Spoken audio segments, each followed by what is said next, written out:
در ولایت ننگرهار به بیش از 10,000 خانواده‌ای که تازه از پاکستان برگشتند مواد خوراکی توزیع شد. دکتر اسماعیل نیازی مسئول توزیع این کمک ها میگوید که این مواد از سوی اداره EFG کمک شده است. دا تقریبا مونږ چې سروې کړی دا د 18800 کورنیو د لپاره مونږ سروې کړی دا او دغه معیار هم دا چې دا کارتونه لیکل شوی دا هغه سروې کړی او زمونږ سروې چې شوی دغه درې هفتې کېږي مونږ دا توزیع د موادو کوو.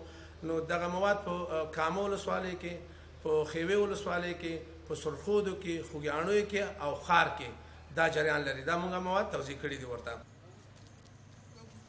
عودت کنندگان از این کمک استقبال می کنند و می گویند که برای اکثر آنان این بار اول است که کمک صورت می گیرد. با گفته آنان برخی ادارات نامهای آنان را گرفته اما تا کنون کمک برایشان نرسیده است. زه راغلم نوی راغلم ما سره اوسه پورې مرسته نه ده شوې. دا مې اولین ځل دی چې زه دا مرسته 2 بورې وړه الم او دا یوه نیمه بوچکه دغه الم غوړي الم او دال الم. دغه مرسته ما سره شوې نه د مهاجرینو دفتر د خوا نه کومه مرسته شوې نه د بلې خوا نه کومه مرسته. بر علاوه ریاست مهاجرین برخی ادارات دیگر هم برای عودت کنندگان کمک‌های بشری را انجام می‌دهد، اما اینها از نبود توازن در توزیع کمک‌ها شکایت دارند.